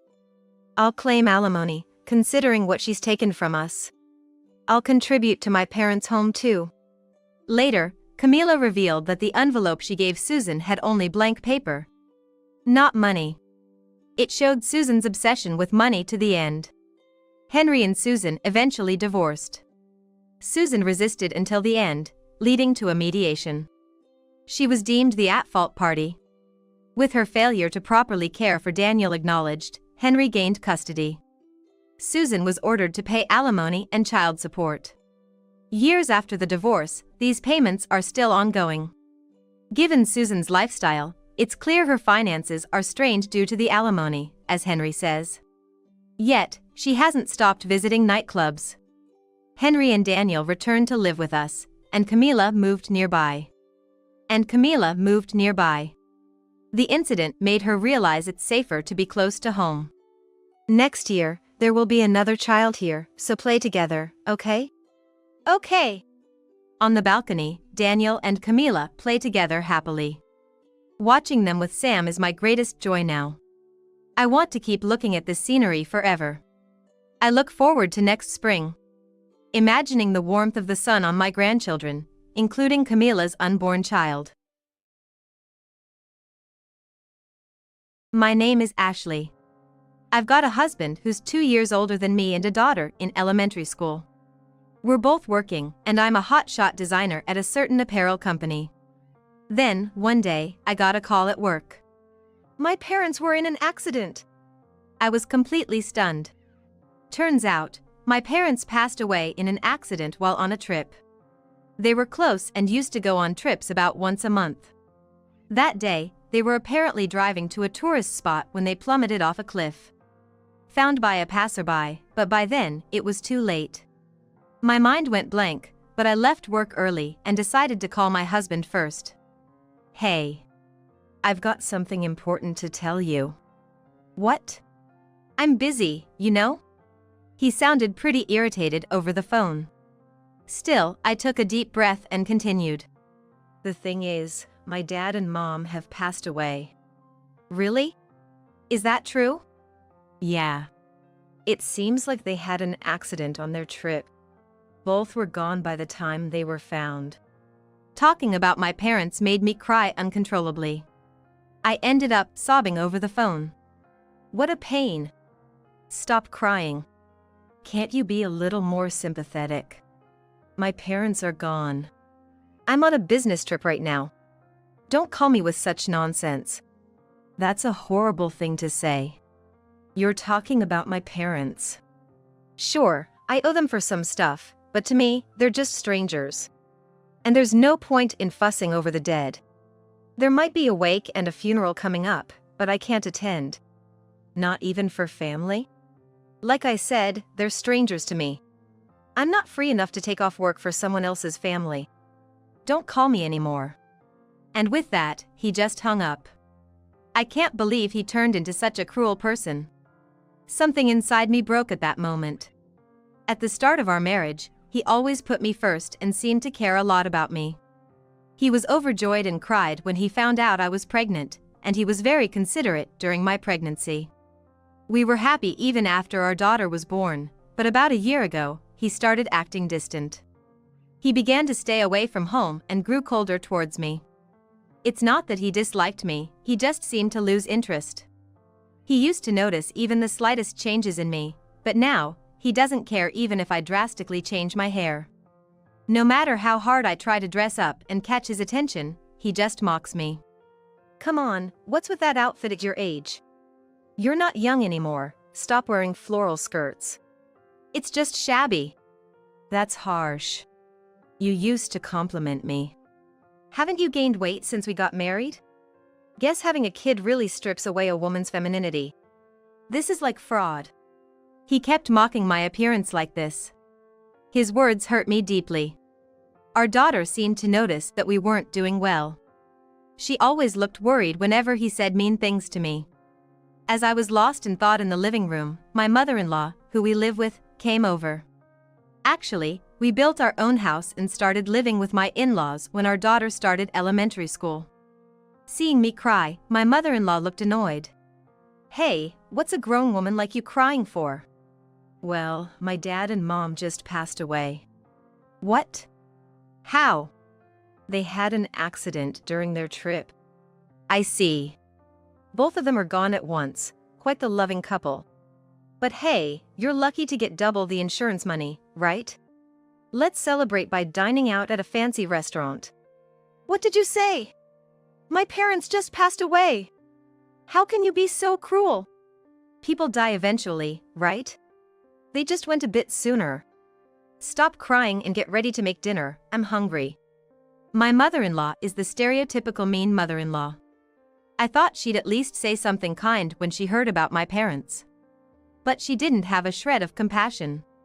After that, I started preparing for the funeral with the help of my relatives. My husband said he had work and didn't even attend. I couldn't bear being with such a heartless man any longer. After my parents' funeral, I decided to start preparing for a divorce. Once everything was ready, I left a voicemail for my husband, who was on a business trip. I'm going on a long business trip. Please, keep an eye on your parents. That's all I left in the message. There was nothing else I wanted to say. I took my things and left the house we had lived in for so many years. A few hours later, while at work, I was called by Human Resources. My husband had showed up, drenched in sweat. I had been ignoring his calls. He probably thought I'd be at work and decided to confront me there. Honestly, I didn't even want to see his face anymore, but I couldn't let him cause a scene at work, so I reluctantly went to deal with it. When I showed up at the entrance, there he was, visibly shaken. You! What's the meaning of this? My parents are in a mess. Give me a break. Look, I really can't deal with you showing up out of the blue. I'm working, you know? Besides, weren't you supposed to be on a business trip? I came back as soon as Dad called me. After you left, they've been struggling to even eat. Dad said to come back. And what happened to Mom and Dad anyway? Mom's hospitalized, Dad's bedridden. All your stuff is gone. Completely confused, my husband needed an explanation. Your mom's diabetes got worse and she had to be hospitalized urgently. You knew she had diabetes, right? I knew, but it wasn't anything serious, right?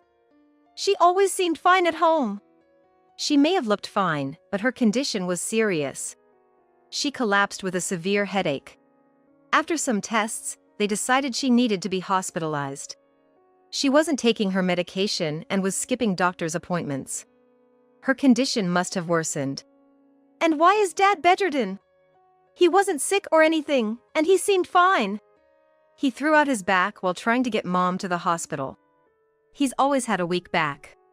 And lifting Mom, who's nearly 220 pounds, didn't help. What? My husband was pale and speechless. Mom-in-law had been diabetic for about 2 years. She always loved greasy food and high-calorie snacks, snacking whenever she had time. I tried to make low-calorie meals for her, but she found them annoying. What's this? This meatball hardly tastes like meat. I thought of adding soy pulp to the meatballs, considering your health. Soy pulp can make you feel full too. I can't eat this. I don't want such poor meals. I won't eat this. She threw the meatballs I made into the sink. It wasn't the first time she discarded my cooking. And my husband? He just turned a blind eye. Sometimes he even scolds me. Can't you stop doing things that upset Mom? That meatball was like picking a fight. I was just thinking about her health. Continuing to eat high-calorie meals could be life-threatening. I was trying to make meals that would reduce the strain on her body. That's none of your business. Mom's fine, let her eat what she wants. Don't do something like this again. I'm the one who ends up in trouble. By the way, my father-in-law never intervened in our fights. It was more about not wanting to get involved than being indifferent. I had been tossed around by my mother-in-law and husband, but I endured it. Of course, I thought about divorce several times. The only reason I hesitated was that I didn't want to take away my daughter's father. Not having a father could be frowned upon. But I no longer wanted to live with this man. I was resolute in my decision. I don't want to talk to you anymore. Can you leave so you don't cause a scene at work? No way! I'm not satisfied with this. We need to talk properly. Fine. Let's go somewhere else then. It was lunchtime. So we decided to go to a nearby cafe. As soon as we entered, my husband asked me seriously. So, what are you planning to do about my parents? Obviously, you're quitting your job to take care of them, right? What? Why should I, practically a stranger, take care of them? They're your parents, you should handle it. Stranger? They're my parents. Sure, we're not blood related, but we're still family. No, we're going to be strangers soon, so it's none of my business. Why should I take care of your parents after we're divorced? Strangers. What are you talking about? He seemed oblivious to an important detail. Huh? Didn't you see the lawyer's business card for divorce I left in the living room? Divorce? He had been so preoccupied with his parents' situation that he hadn't paid much attention to the house. He was so shocked that he stood up. Please sit down. You're drawing attention. Are you serious about this divorce? Dead serious. Do I look like someone who jokes about these things? I thought you were just going on a long business trip. The long business trip was a lie. I'm actually transferring to another branch in a different state.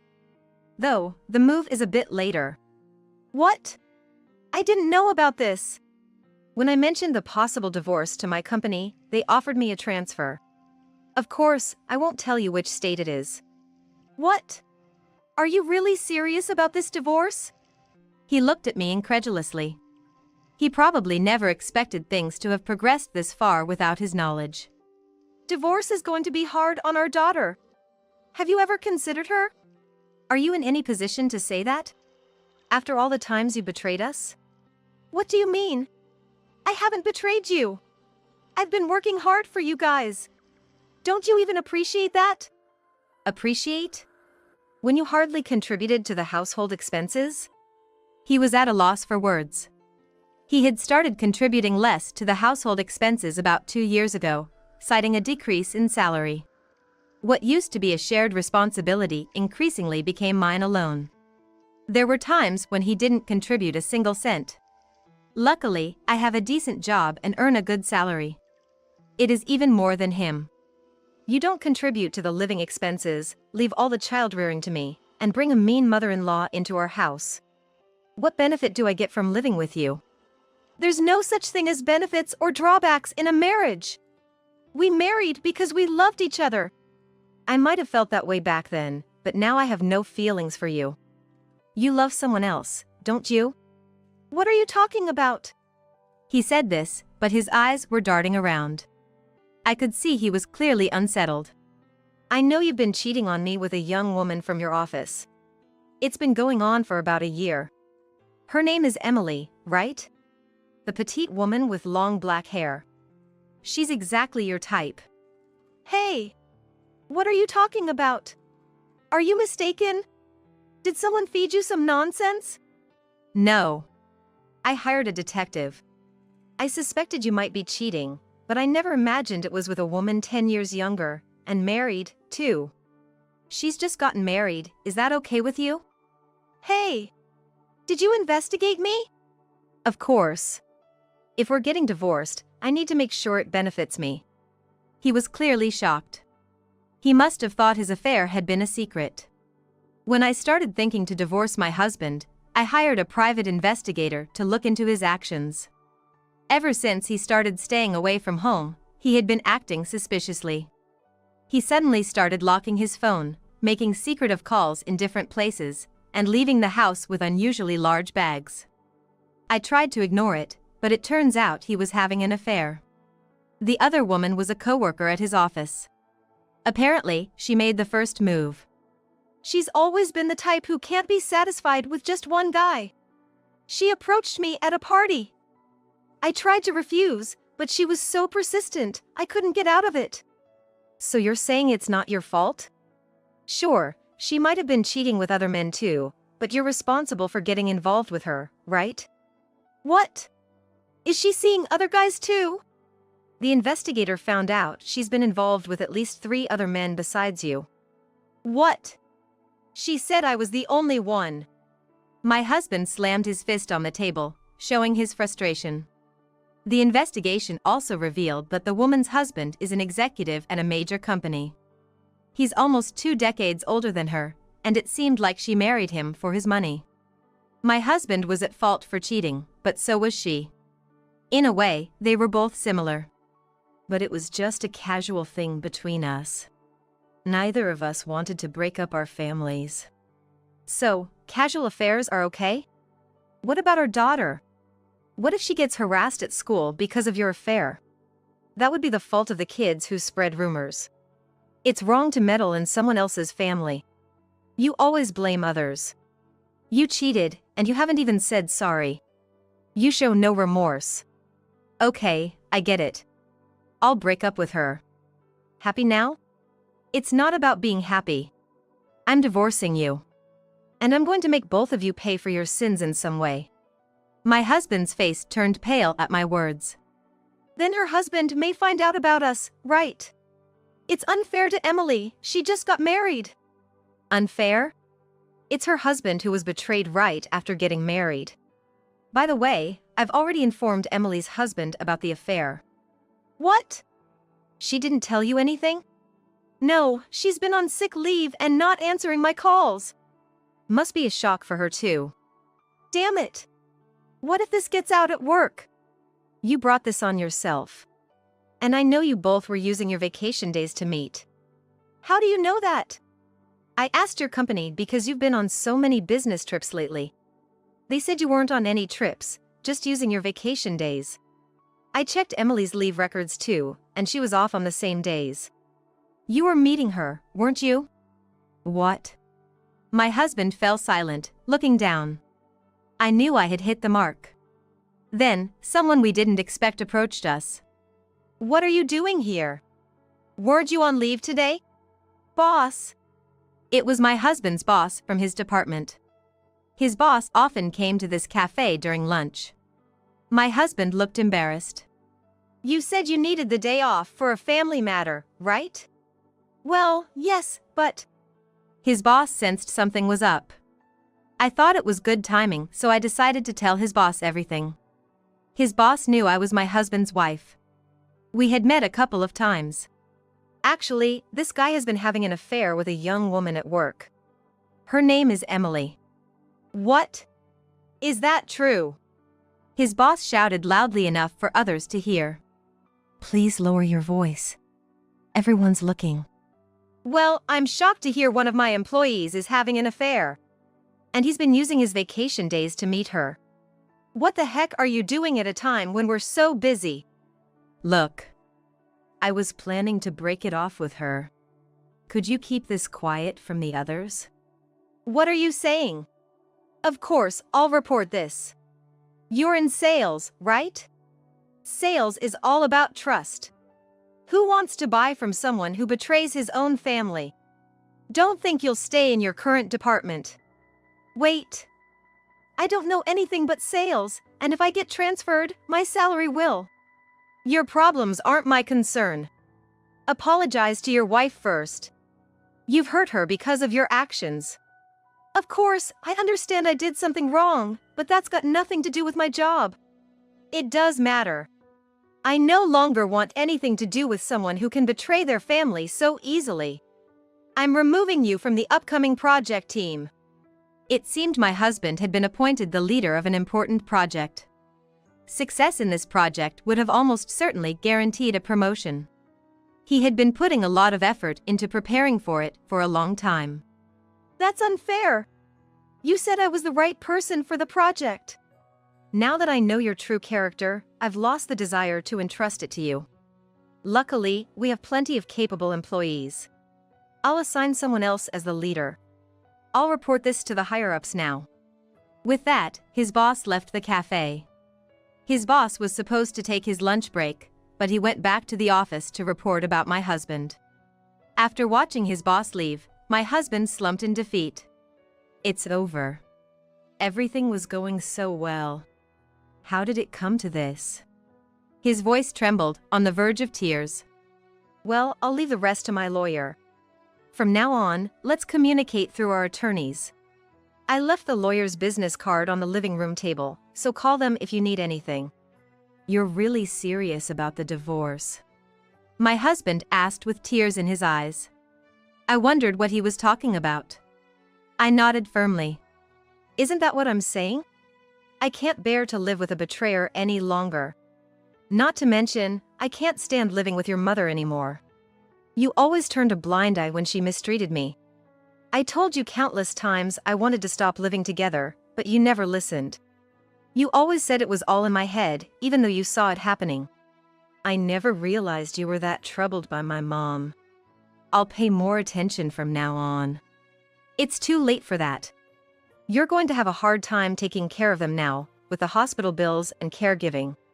How are you going to manage? Caregiving is impossible. I'm working. How am I supposed to take care of Dad? Maybe it's time to change your job. You're going to have a hard time at your current company anyway. Don't say it's that easy. Please, I'm sorry about the affair. Come back to me. It's impossible. I've already arranged my transfer at work, and I'm preparing to move my daughter to another school. No. I don't want a divorce. Then, he started crying loudly in the cafe. It was like a child denied a toy. Embarrassed, I left him there and walked out. He continued to sob even after I left. Apparently, some young people in the cafe found it amusing and recorded him, uploading the video to social media with a mosaic filter. The video was quickly removed, but it had already spread among his colleagues. We eventually divorced through lawyers. I ensured he paid child support for our daughter. I decided to have my lawyer monitor his payments to make sure he doesn't fall behind on payments. His mistress divorced her husband too. Both he and his mistress quit their jobs, unable to face their colleagues, and briefly dated. Apparently, my ex-husband and Emily dated for a while, but she refused to care for his parents and left him. Being young, she probably moved on to another man. My ex-husband now cares for his father at home, struggling to make ends meet with part-time jobs. As for me, I've thrown myself into my new role at work. There, I've been managing important projects and even received a modest raise. My daughter adjusted well to her new school, quickly making friends. I became a single but have no regrets. I believe my parents are watching over me. Now, I want to live strong, watching my beloved daughter grow.